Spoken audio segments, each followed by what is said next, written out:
সামাজিক যোগাযোগ মাধ্যমে সাজ্জাদের স্ত্রী বলেছেন বান্ডিল বান্ডিল টাকা ঢেলে স্বামীকে ছাড়িয়ে আনা হবে। হ্যাঁ, আমার জামাই গতকাল রাতে অ্যারেস্ট হয়েছে। এটা নিয়ে তো হাই উল্লাস করার কিছু নাই, ঠিক আছে? মামলা যখন আছে অ্যারেস্ট হবে, এগুলো নিয়ে এত টেনশন করে দুঃখ প্রকাশ করে কান্নাকাটি করার কিছুই নেই। আপনারা যারা ভাবতেছেন আমার জামাই অ্যারেস্ট হয়েছে আর কোনোদিন বের হবে না, ওদের জন্য এক বালতি সমবেদনা। আমরা কারি কারি বান্ডিল বান্ডিল টাকা ছেড়ে আমার জামাইকে নিয়ে আসবো। বিজিবি, র্যাব, ডিজিএফআই এবং আনসার বাহিনীর ভেতর বাইরের নানা স্পর্শকাতর বিষয় এবার সামনে আনলেন সেনাবাহিনীর সাবেক প্রধান জেনারেল ইকবাল করিম ভূঁইয়া। সাবেক প্রধানমন্ত্রী নিরাপত্তা উপদেষ্টা তারিক আহমেদ সিদ্দিক তাকে কিভাবে চ্যালেঞ্জের মুখে ফেলেছিলেন, মেজর জেনারেল জিয়াউল হাসান কেন তাকে হত্যার ষড়যন্ত্র করেছিলেন, এসএসএফ ডিজিএফআই এর পোস্টিং পেতে তরুণ অফিসাররা কি কৌশল নিতেন, এমন অনেক প্রশ্নের উত্তর নিজের ফেসবুকে তুলে ধরেছেন আইকেপি।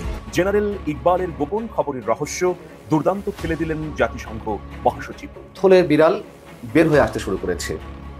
জাতিসংঘের মহাসচিব অ্যান্তোনিও গুতেরেস কেন, কি উদ্দেশ্যে, কোন এজেন্ডা নিয়ে মহা ধুমধামের সঙ্গে বাংলাদেশের 4 দিন সফর শেষে ফিরে গেলেন? কিছু কিছু বিষয় একেবারে সুনির্দিষ্টভাবে আপনাদের সামনে তুলে ধরলে খুব খোলাসা হবে যে কি উদ্দেশ্য নিয়ে তিনি এসেছিলেন, কারা তাকে নিয়ে এসেছিলেন। বিভিন্ন রাজনৈতিক দলের সঙ্গে জাতিসংঘের লোকাল অফিস রাউন্ড টেবিল বৈঠকের আয়োজন করলেও কারা সেখানে কন্ডাক্ট করেছিল, সঞ্চালনা করেছিল। বৈঠকের পরে কেন লিমিটেড সংখ্যক সাংবাদিককে প্রেস কনফারেন্সে উপস্থিত থাকতে দেওয়া হলো? যারা উপস্থিত ছিলেন তাদের মধ্যেও বা কেন নির্দিষ্ট সংখ্যক সাংবাদিককে প্রশ্ন করতে দেওয়া হলো? কেন রাজনৈতিক দলগুলোর প্রধানদের আমন্ত্রণ জানিয়েও তাদেরকে কথা বলতে দেওয়া হলো না? আসসালামু আলাইকুম দর্শক, নতুন একটা নিউজে আপনাকে স্বাগতম। প্রিয় দর্শক, বান্ডিল বান্ডিল টাকা দিয়ে জামাইকে ছাড়িয়ে আনবো, সন্ত্রাসী সাজ্জাদের স্ত্রীর ভিডিও ভাইরাল, দেশ জুড়ে আলোচনা ঝড়। এদিকে বিজিবি, র্যাব, এসএসএফ এবং আনসার বাহিনীর ভেতরে বাইরে নানা স্পর্শকাতর বিষয় এবার সামনে আনলেন সেনাবাহিনীর সাবেক প্রধান জেনারেল ইকবাল করিম ভূঁইয়া। র্যাব ভেঙে দিতে সুপারিশ, জেনারেল ইকবালের গোপন খবরের রহস্য এবং জাতিসংঘ ও ডক্টর ইউনূসের মাস্টার প্ল্যানে থলের বিড়াল বেরিয়ে আসার ঘটনা প্রেক্ষাপট নিয়ে করা আমাদের আজকের ভিডিওটি অত্যন্ত গুরুত্বপূর্ণ। ভিডিওটি শুরু থেকে শেষ পর্যন্ত ধৈর্য সহকারে দেখে একটি লাইক দিয়ে সবাইকে শেয়ার করে দিন। আমাদের চ্যানেলে নতুন হলে চ্যানেলটি সাবস্ক্রাইব করে পাশে থাকা বেল আইকনে ক্লিক করে রাখুন। হ্যাঁ, আমার জামাই গতকাল রাতে অ্যারেস্ট হয়েছে। এটা নিয়ে তো হাই উল্লাস করার কিছু নাই, ঠিক আছে? মামলা যখন আছে অ্যারেস্ট হবে, এগুলো নিয়ে এত টেনশন করে দুঃখ প্রকাশ করে কান্নাকাটি করার কিছুই নেই। আপনারা যারা ভাবতেছেন আমার জামাই অ্যারেস্ট হয়েছে আর কোনোদিন বের হবে না, ওদের জন্য এক বালতি সমবেদনা। আমরা কারি কারি বান্ডিল বান্ডিল টাকা ছেড়ে আমার জামাইকে নিয়ে আসবো। আমার জামাই বীরের বেশে চলে আসবে এবং যারা এই ঘটনা ঘটাইছে তাদেরকে ছাড় দেওয়া হবে না, মাথায় রেখো। এতদিন আমরা পলাতক ছিলাম, এখন তোমরা পলাতক থেকে কাটবে না। এখন আমার জামাই আইনি প্রক্রিয়া শেষ করে আমার কাছে আসবে, তখন আমার খেলা শুরু হবে। খেলা মাত্র শুরু করছে, তোমরা শেষ করবো আমরা, ঠিক আছে? সবাই আমার জামাই, যারা সাজ্জাদের যারা সাপোর্টার আছো, আমার জামাইয়ের জন্য দোয়া করবো যাতে 10-12 দিনের মধ্যে জামিন করে ফেলতে পারি, ঠিক আছে? বিজিবি, র্যাব, ডিজিএফআই এবং আনসার বাহিনীর ভেতর বাইরের নানা স্পর্শকাতর বিষয় এবার সামনে আনলেন সেনাবাহিনীর সাবেক প্রধান জেনারেল ইকবাল করিম ভূঁইয়া। সাবেক প্রধানমন্ত্রী নিরাপত্তা উপদেষ্টা তারিক আহমেদ সিদ্দিক তাকে কিভাবে চ্যালেঞ্জের মুখে ফেলেছিলেন, মেজর জেনারেল জিয়াউল হাসান কেন তাকে হত্যার ষড়যন্ত্র করেছিলেন, এসএসএফ ডিজিএফআই এর পোস্টিং পেতে তরুণ অফিসাররা কি কৌশল নিতেন, এমন অনেক প্রশ্নের উত্তর নিজের ফেসবুকে তুলে ধরেছেন আইকেপি। 6 কিস্তিতে প্রকাশিত পোস্টগুলোর সব শেষটি সামাজিক মাধ্যমে এসেছে গেল 14 মার্চ। পোস্টের শুরুতেই তরুণ অফিসাররা কেন এসএসএফ, র্যাব, ডিজিএফআই বা এ জাতীয় সংস্থায় যেতে মরিয়া সে বিষয়টি তুলে ধরেছেন ইকবাল করিম ভূঁইয়া। আর এক্ষেত্রে তারা কি কৌশল অবলম্বন করছেন সেটিও প্রকাশ করেছেন আইকেপি। তিনি লেখেন, একবার আমার প্রথম এডিসি ক্যাপ্টেন তৌহিদ জানালেন, এখনকার অনেক তরুণ অফিসার ইচ্ছে করে কোর্সে বেশি নম্বর পেতে চান না, কারণ শীর্ষস্থান পেলে তাদের পোস্টিং হয় এডিসি হিসেবে অথবা ব্রিগেড বা ডিভিশন সদর দপ্তরে স্টাফ অফিসার হিসেবে বা বিএমএ SINT-তে প্রশিক্ষক হিসেবে, যেগুলোতে ভবিষ্যতে উন্নতির তেমন সুযোগ থাকে না। কিন্তু একটা ভালো মানের বি পেলে এসএসএফ, র্যাব, ডিজিএফআই বা এ জাতীয় সংস্থায় পদ পাওয়া যায়, যেখানে পদোন্নতির সম্ভাবনা বেশ উজ্জ্বল। তিনি আরো লেখেন, এসএসএফে কাজ করার সময় তারা নানা বিতর্কিত লোকজনের সংস্পর্শে আসতো এবং এতে তাদের রেজিমেন্টাল মানসিকতার কিছুটা হলেও ক্ষয় হতো। আমার দুশ্চিন্তা আরো বেড়ে গেল যখন শুনলাম এসএসএফ এর একজন অফিসার মেজর রবি এসএসএফ আর পিজিআর এর অফিসারদের উৎসাহ দিচ্ছেন একজন মিস্টার নবীর কাছে টাকা বিনিয়োগ করতে, যিনি শেয়ার বাজারে লাভজনক মুনাফার প্রতিশ্রুতি দিচ্ছিলেন।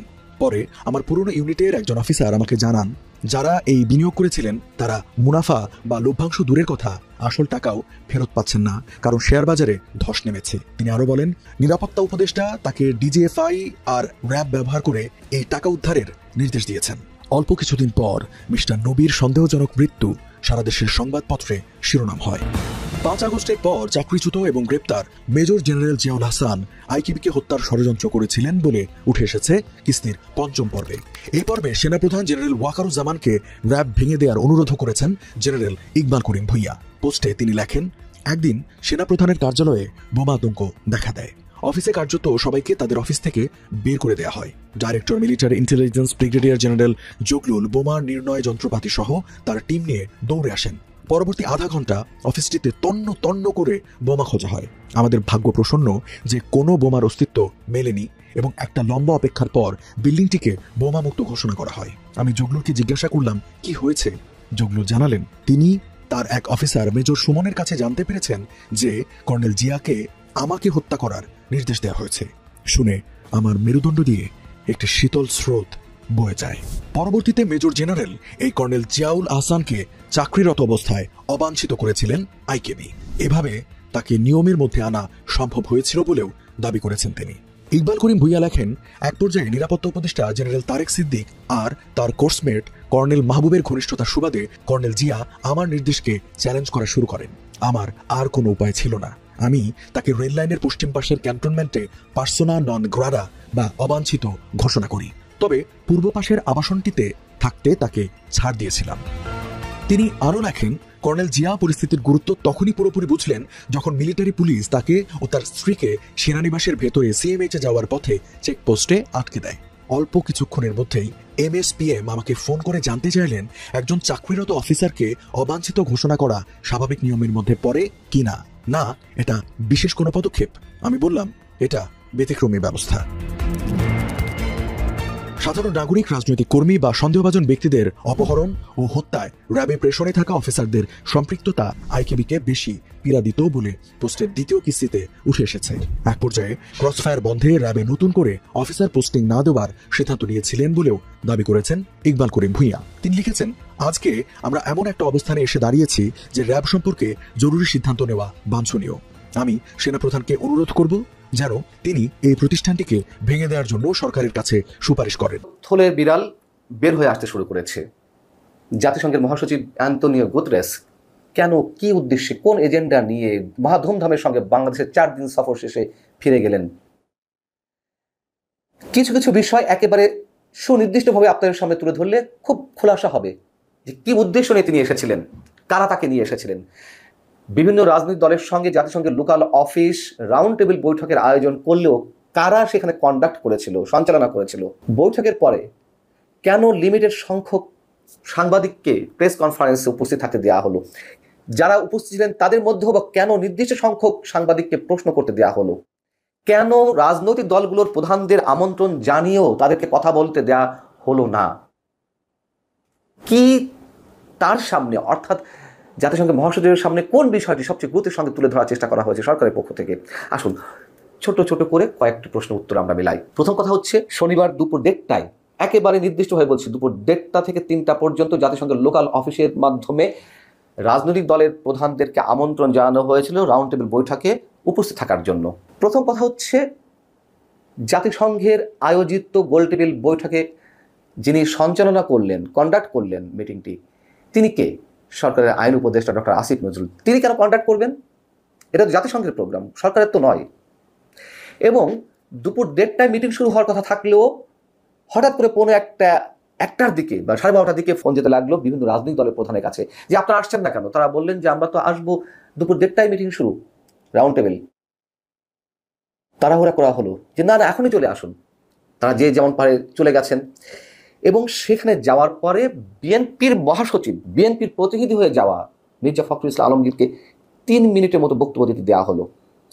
মাহমুদুর রহমান মান্না, বর্ষিয়ান রাজনীতিবিদ, নাগরিক ঐক্যের সভাপতি, তাকে বক্তব্য দিতে দেওয়ার সময় বলে দেওয়া হলো 2 মিনিট আপনার জন্য নির্ধারিত সময়। কত বড় অপমান করা হচ্ছে এক একজনকে। আর রুইন হোসেন প্রিন্সের মতো মানুষজনদেরকে, যারা বাংলাদেশের কমিউনিস্ট পার্টির সাধারণ সম্পাদকের পদবি হোল্ড করেন, তাদেরকে বক্তব্য দিতে দেওয়া হলো না। এরকম আরো অনেককে বক্তব্য দিতে দেওয়া হয়নি। কেন? অজুহাত হচ্ছে তারা দেরি করে গেছেন। তারা তো দুপুর 1:30টার মিটিং হিসেবে রওনা দেওয়ার কথা ছিল, তারপরেও তারা তড়িঘড়ি করে গেছেন ফোন পাওয়ার পরে। তারপরেও মানলাম যে মিটিংয়ে দেরি করে গেছেন, তাদেরকে বক্তব্য দিতে দেওয়া হয়নি। কিন্তু যারা আরো পরে গেছেন, জাতীয় নাগরিক পার্টির আহ্বায়ক নাহিদ ইসলাম, যুগ্ম আহ্বায়ক সামান্ত শারমিন, তারা তো আরো পরে গেছেন, গিয়ে তারা বক্তব্য দেওয়ার সুযোগ পেয়েছেন, আয়েশি ভঙ্গিতে বক্তব্য দিয়েছেন এবং এতে করে রাজনীতিবিদরা অপমান বোধ করেছেন। অপমানিত বোধ করার কারণে তারা টেক্সট পাঠিয়েছেন জাতিসংঘের কান্ট্রি অফিসের যিনি আবাসিক প্রতিনিধি গোয়েন লুইসের কাছে, যে কেন আমাদেরকে ডেকে নিয়ে কথা বলতে দেওয়া হলো না, এটা তো অপমান করা হয়েছে। তিনি সরি বলেছেন, এক্সকিউজ দেখানোর চেষ্টা করেছেন। তিনি বলেছেন কন্ট্যাক্ট আমরা করছিলাম না, সরকারের আইন উপদেষ্টা করছিলেন, তারপরও আমরা ক্ষমা প্রার্থী। তারা ক্ষমা চেয়েছেন, সেসব রেকর্ড আমার কাছে আছে। এবং যারা সেখানে গিয়ে কথা বলতে পারেননি, অপমান করা হয়েছে, তাদের সঙ্গে আমি কথা বলেছি। বিশেষ করে রহিন হোসেন প্রিন্সের সঙ্গে আমি কথা বলেছি, তিনি এসব ঘটনার সত্যতা স্বীকার করেছেন। এবং সবচেয়ে মজার বিষয় হচ্ছে জাতিসংঘ যে আমন্ত্রণপত্রটি বিভিন্ন রাজনৈতিক দলের প্রধানের কাছে পাঠিয়েছেন, কি লেখা ছিল সেটিতে? আমি একটা সেন্টেন্স আপনাদের সামনে তুলে ধরি। লেখা ছিল, গোয়েন লুইস বলছেন জাতিসংঘের পক্ষ থেকে, I would like to request your esteemed presence in round table that the UN secretary general wishes to have regarding the consensus process on reforms. মানে সংস্কার বিষয়ে তিনি কথা বলবেন, স্পেসিফিক এখানে উল্লেখ করা হচ্ছে। কে অধিকার দিয়েছে তাকে সংস্কার বিষয়ে কথা বলা, বাংলাদেশের রাজনীতি হস্তক্ষেপ করার? আচ্ছা, পরবর্তীতে যে প্রেস কনফারেন্স হলো সেটি সম্বন্ধে একটু বলতে চাই। তার আগে আরেকটি জিনিস মনে করে দিতে চাই। এই যে তড়িঘড়ি করে সবাইকে শিডিউল টাইমের আগে ডেকে নিয়ে যাওয়া হলো, কেন ডেকে নিয়ে যাওয়া হলো জানেন? কারণটি হচ্ছে তড়িঘড়ি করে ওর মধ্যে আরও একটি শিডিউল ঢুকানো হয়েছে। ছাত্র সমন্বয়কদের বা ছাত্র প্রতিনিধিদের একটি সংগঠনের সঙ্গে তিনি বৈঠক করবেন, এবং তাই হয়েছে। রাজনৈতিক দলের প্রধানদের সঙ্গে বৈঠকের পরে একটা ছাত্র সংগঠনের সঙ্গে বৈঠক হয়েছে, এবং সব জায়গাতে সংস্কারকে গুরুত্ব সহকারে তুলে ধরার একটি ব্যবস্থা। এবং সরকারের কাছ থেকে জাতিসংঘের মাধ্যমে এটি বোঝানোর চেষ্টা করা হচ্ছিল জাতিসংঘ সংস্কারকে খুব গুরুত্ব দিচ্ছে, এটি করতে হবে। এবং সে ধরনের বক্তব্য ছাত্রদের পক্ষ থেকে এসেছে যে আগে সংস্কার, গণপরিষদ নির্বাচন, বিচার, তারপর নির্বাচন। মানুষ এখন এত বোকা নেই। এবং তারপরে যে কনফারেন্সের কথা বলছিলাম, প্রেস কনফারেন্সের কথা, আমাদের পররাষ্ট্র সচিব এবং জাতিসংঘের মহাসচিব অ্যান্টনিও গুতেরেস যৌথ সংবাদ সম্মেলন করলেন। সেই সংবাদ সম্মেলনে কি করা হলো? যারা পররাষ্ট্র বিট করেন, সাংবাদিকতা যারা ফরেন বিট করেন, তাদেরকে থাকতে দেওয়া হলো না। সবাইকে, হাতে গোনা কয়েকজনকে সেই সংবাদ সম্মেলনে থাকার অনুমতি দেওয়া হলো। আরও অদ্ভুত বিষয়, যারা উপস্থিত থাকলেন তো থাকলেনই, তাদের সবাই আবার প্রশ্ন করতে পারবেন না। প্রশ্ন করবে কারা? আগে থেকে পূর্ব নির্ধারিত 4 জনের নাম ঘোষণা করা হলো যে এই 4 জন প্রশ্ন করবেন। সেই 4 জনের মধ্যে কারা?